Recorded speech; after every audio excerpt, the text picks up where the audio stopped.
Hey, welcome back. Time for some more Master of the Wind. And if I'm correct, we're closing in on one of everybody's favorite bits.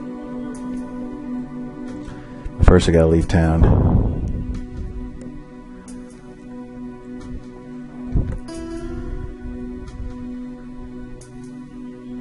Away we go. Have a scene here outside the carriage.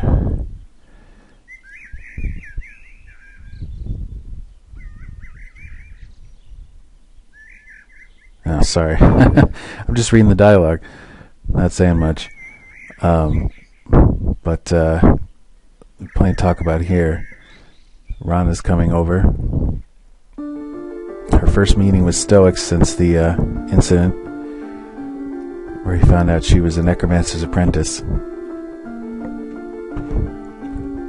And Sad is extremely defensive of Stoic, even though he doesn't really need it. But Sad's just that kind of guy. If you mess with his friends, he's going to be really, nasty to you. And he's pretty much rude to Rhonda for the rest of the game. He even Stoic is nice to her, arguably. But right now, he's really not in the mood for her either. And especially when she's, obviously hiding something again, but he doesn't think it's anything too serious. He hasn't put it together that she could be Stoic's apprentice. But of course, when Rhonda gets to the lab, she's going to be in for a gruesome surprise. She's going to find Solek hanging from that golem, and she's the one who resurrects him, and she hasn't done it yet, so there's a lot riding on there. But Solek has a lot of faith in her abilities, and she's going to put them to the test, although it all happens off screen. Might be interesting to do it, but then that would sort of ruin the moment when he comes back later. Sorry if anybody found that to be a spoiler, but I don't know. I figured it's one of those things when you deal with necromancers that it would be understood that they're not really easy to kill. So his role in the story is not done. And now we have Gene and the carriage driver showing up. So it's time to get along, little doggies.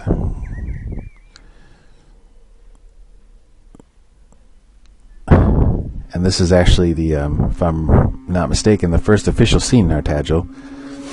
Although you don't see this room again because it's inside the Equipment King office. And Sad won't walk into a Equipment King store just on general principle. I don't know if I should. Sorry. I get so comfortable doing this. It's easy to just get a little sleepy. But, so, I don't know if you've seen this yet. I don't know if I've been doing it. But if you go to any Equipment King in any of these towns, he always says, I'm not going in there. I'm not setting foot in there. So, which sort of saved us some mapping because they're usually pretty big buildings, but we have a few rooms that you see in this office. So what's happening in the scene is that Ketsu is leaving with several of his associates for a currently unknown mission, but be figured out soon enough. But Dana is going to stay and be in charge. Oh, sorry. And she's going to make Kovac's life unpleasant. And this is part of the game where, everybody's thinking Danica's a total bitch. And she definitely does have that side to her. But she can be, she could be loving and sensitive too. At least the people she likes. Everyone else not as concerned. Oh, look at this! Everybody's favorite scene. We join Baron in the forest and being ambushed by all the members of the Teuton Corps that he's met. What's he gonna do? that eat bullets. Those are some powerful bullets. So this is one of those scenes that I guess I won't say that it, was spur of the moment, because I think we planned it. But I think in the outline of Arc 4, I just wrote, Finley has a funny dream, or something like that. And, it took some time before we got to it. But there was one day where I was just writing some dialogue. I used to write it in, like, a Word folder. A Word file. That was before we started using Dropbox. It became a little easier to just write things in the game. But I wrote this dialogue, and I was like, oh yeah, I wrote that Finley scene, I'm going to see it. So I sent it over to Mark. And as soon as he read it, he was like, I need to make this right now. So, sure enough, he put this scene together. Even though, we still had a lot to do in Arc 4. He was just inspired to do it immediately. Because it is, quite a change of pace from our point of view. I mean, there's a lot of comedy in this game. There's a lot of one-liners and stuff, but we don't have too many, like, just plain silly scenes like that. So it was fun. And I've been asked a few times if Laurel knows what he's dreaming about when he wakes up. And my answer was always that she has just sort of very general sense that he just had, like, some dream where he was being heroic, but she doesn't know the details, and she doesn't know that, she was propositioning him in the end there. If she knew that, she would probably turn bright red and stay that way for, perhaps weeks. So now we're pulled over while they fix the carriage. And there's a goodie around here. Yeah, there it is, right up here. Usually with these, these one-time maps, we only walk around it once. I try to put a little something in there for people who are thorough. Now, I have to admit that this is one of the kind of a coincidence that strains, suspension of disbelief that, their carriage hit a rock, like, right near Saad's old house. But it's possible.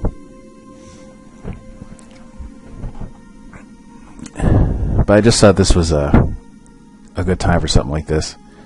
Because we hadn't, heard about Saad's past in a while.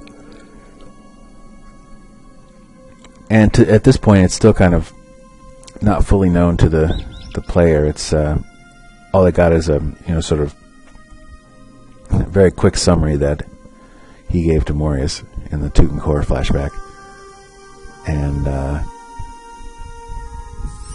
so the house has been abandoned for a while. And I wish I made things look a little more overgrown, but I guess tile set wasn't really built for that. Or maybe I'm just not a good enough mapper. Who knows?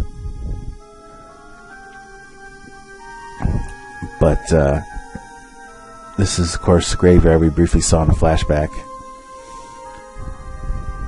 where shortly after his father died, and then Saad's mother got buried next to him. Saad buried her because nobody else was around. So that must have been a fun activity.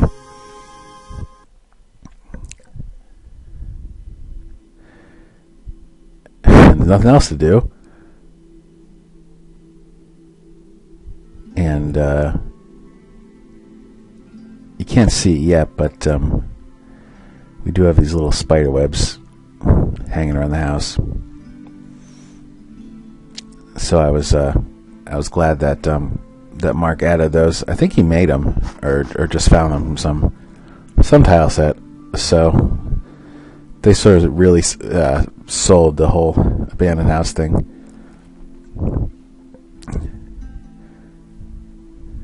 And yeah, there's a little bit of stuff about Rain here. Just clues about, what he was up to before everything went wrong. And he was a bit of a rogue. Not quite as rigid about justice and, doing right in the way that Saad is. But really, Saad kind of clings to that to cope. It's not necessarily true that he might have turned out that way if his life had gone according to plan. Although it is mentioned that Garrett, Misterless father, was a little bit like that. Just, always determined to do the right thing.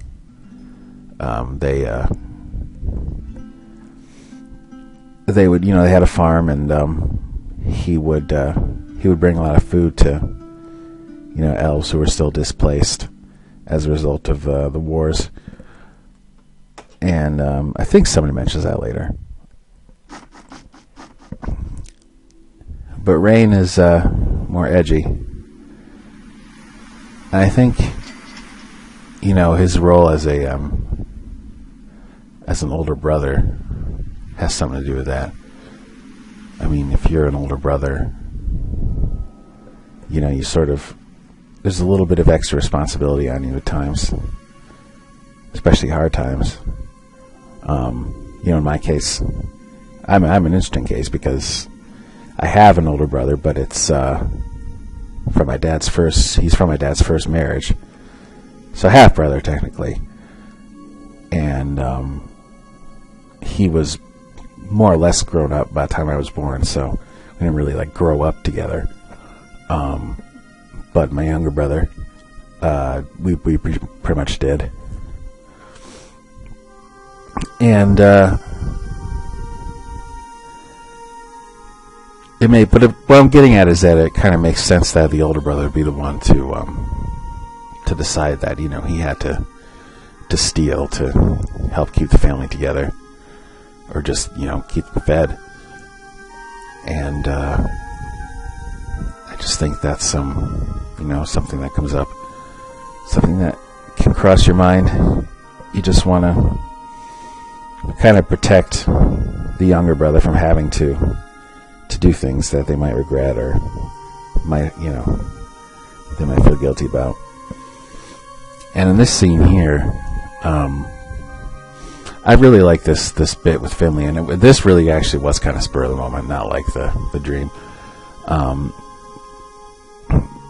Where Finley is often portrayed as rude and clueless, which he can be, certainly. But he also has a certain I don't know what the instincts or intuition about how to cheer people up. I mean, I guess he didn't really succeed with Laurel. He was a little overwhelmed by that back at the graveyard. But in this case, he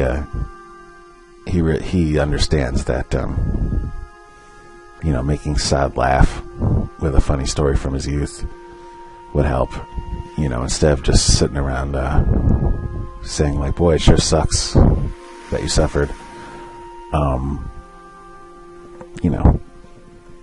It's just sometimes you just need a laugh.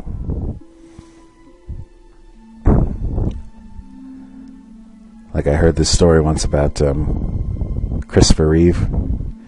If you don't know who he is, he was an actor who played Superman in the 70s and 80s. He's still the best Superman in my opinion, but opinions will vary. But he eventually got paralyzed. He fell off a horse and got paralyzed from the neck down. And he said once that when he was in the hospital and they were recovering and he was in so much pain and feeling so miserable, that one day Robin Williams came to visit him, he was dressed up like a doctor, and had some goofy accent and like saying he was going to need an enema and stuff like that. And he made Christopher Reeve laugh, and he said it was the first time he had laughed since the accident. Of course, the irony now is that Robin Williams killed himself, many years later, and it's only there's somebody there to make him laugh. He was too busy making everybody else laugh all the time. But that's kind of depressing, so let's get back to the game. And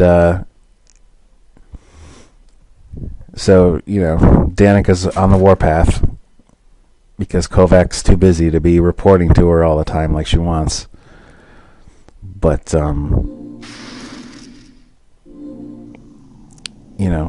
that's she doesn't like being ignored. And I think it's funny how Kovac says she's throwing a tantrum, and then she zaps him with a lightning bolt. I mean, way to prove his point.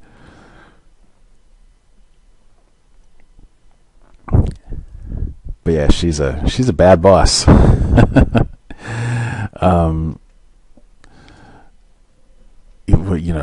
Ketsu is a lot more patient. He's just like, she's not. But that's our first glimpse of her illusionary powers, which of course come into play in a major way later. So now we're here in Artagel, after the longest carriage ride of all time, according to Finley. So I'm sure the carriage driver would love to hear that.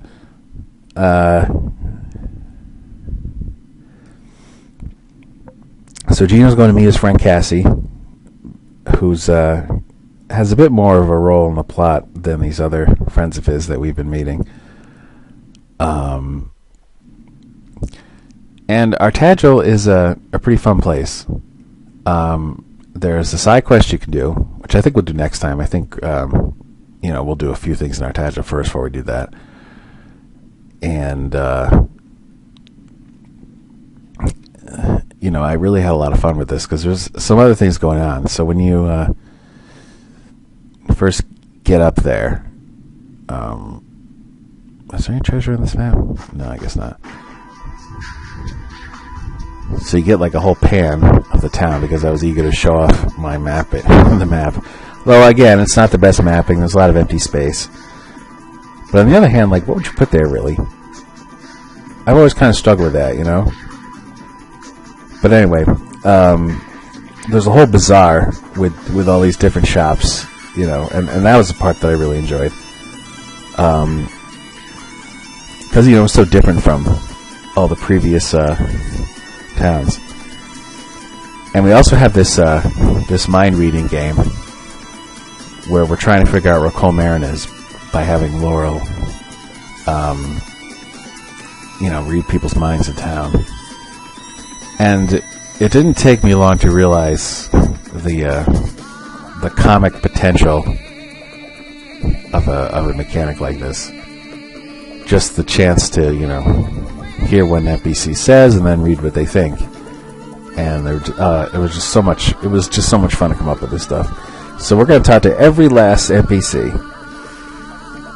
even the fairy. But she knows what's up.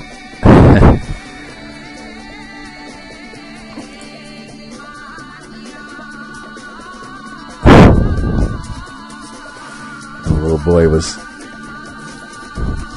wishing for his own continent, and for some reason it hasn't happened. And some of them are more serious. But although one thing that's a little off is that sometimes they still face you when you're reading their minds, which is kind of weird. I think I'll enjoy a spot of tea once these blackguards stop accosting me.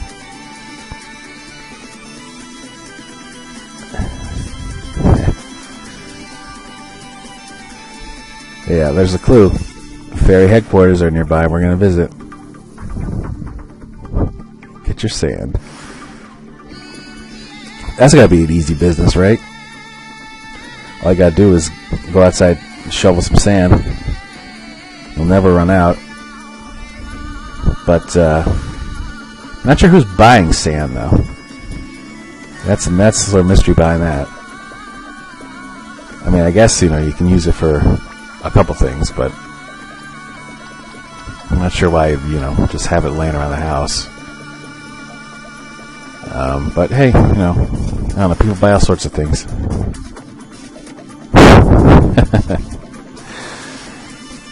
The item store guy is a little high-strung.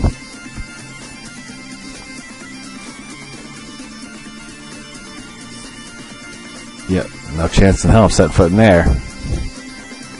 So then we go to the art sale. There's really something Kafka-esque about how this depiction of post-war agate prop both reinforces and comments on our consumers' ennui. And then she has no idea what she's talking about. Which I think, sometimes with art criticism, it's a little like wine. People just sounds like make shit up. Oh, Scargore. Let me tell you a story about this. This is funny, but it's a major in-joke. So, on one of the RPG making forums I used to be on, I think it was armxp.org, which was the home of this game for a long time. And so there was this guy, and he was we had a couple incidents with him. He was just, like, very kind of edgy. He came off as a chill dude most of the time, but, like, every so often he would just get, like, really bent-ass shape over stuff that was really random. So this one time he drew a battler and was showing it off. Oh yeah, there's the dungeon. We'll come back to that later. And was showing it off, and it was named Scargore. And he's like, check it out, I made this character, he's named Scargore. And then he has in, like, bold red letters, nobody is allowed to use the name Scargore unless they get my permission. Understand? And of course, like, if you say something like that on the internet, you're just asking for trouble. So naturally, like, everybody was, taking screenshots of characters named Scargore in their games. And so I decided to make an NPC named Scargore, just because it was funny. I'm not big on trolling, but every so often you really can't resist. And so that was the story behind that. And this bit was a little bit from a movie, although I can't remember which movie, which is odd for me. I usually remember movies like a encyclopedia. But Mark and I were watching some movie where, like, a lady was being run out of business, and she came out with a shotgun and, like, shot the sign off of her competition. And, we liked that, so we kind of had made our own version of it. Oh, that's the guy from Office Space. Does anyone see my stapler? Gus Lester? I'll bring this place to the ground.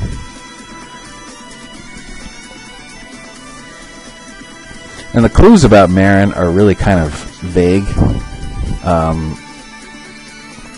Yeah, like people hide in basements and other tunnels here in town. I mean, it'd be easy just to, like, interpret that as just, like, random thinking. But it's actually a clue.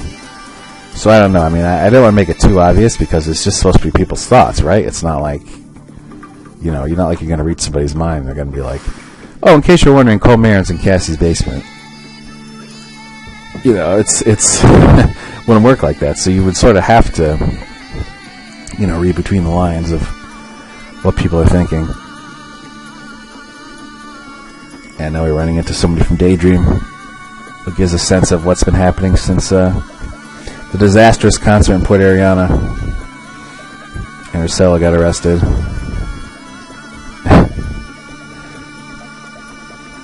He's thinking of being a male prostitute, but Laurel's offended by that idea.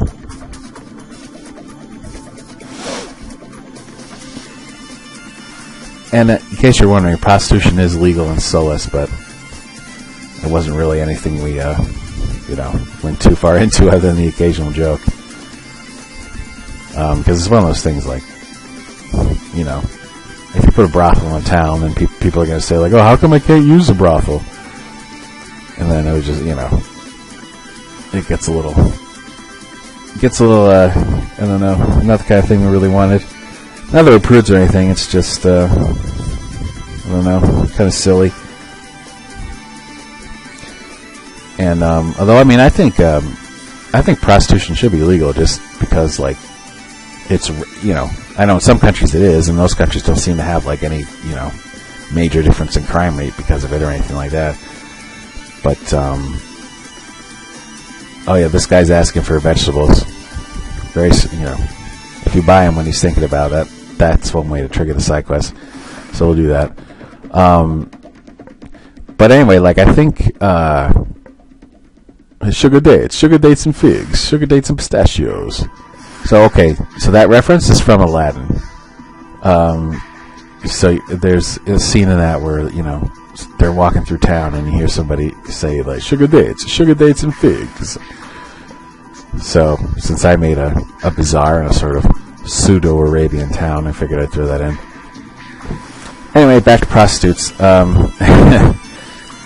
It's just one of those things that, like, I think it'd be a lot safer if it was legal. And it's also one, you know, it's also like, if you think about, you know, what's going on, you know, this, how pornography is such a huge industry, it seems ridiculous that prostitution is still illegal. Like, people can get paid to have sex on camera, and that's legal. But if you pay to do it in private, that's not legal. It really makes no sense at all. But the trouble with that is, like, nobody wants to be the one to suggest, you know, that you legalize it. Because, especially if you're a dude, because, you know, the first thing everybody's going to think is, like, oh, well, he just wants it to be legal so he can go get some prostitutes. You know, so it's like, nobody really wants to be that guy. So I think that's, you know, a major reason why it's still illegal. We'll need a very progressive woman to you know, introduce the bill, I guess. And you can get some food here. You can get a free sample. This guy's gorged himself and now he's fat.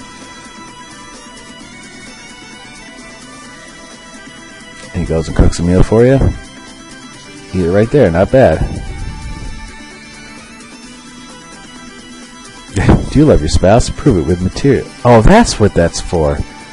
I couldn't remember what the snowflower was for. I thought it was, for some reason I thought it had something to do with that watch in Relenia. But no, it's not. It's you know, you give it to the flower merchant and he'll give you the potion. That's funny. Let's get some fish. Lionfish are handy.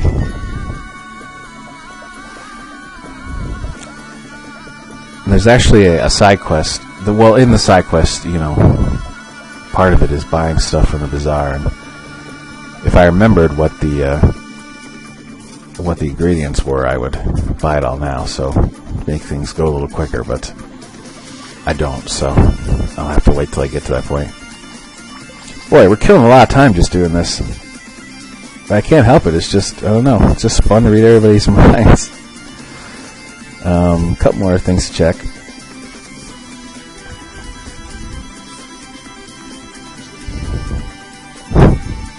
Oh yeah, this guy wearing winter clothes in this desert town.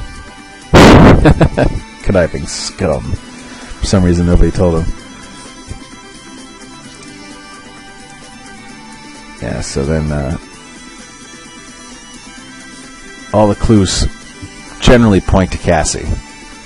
Although Laura doesn't say that, she just says we have enough clues. Because, you know, you don't want to, like, solve it for the player. And the clown's channeling Darkwing Duck here. So let's just take a look at these last couple buildings and we'll be done, I think. Yeah, we're already playing for like a half hour. And half it's just been going around reading everybody's mind.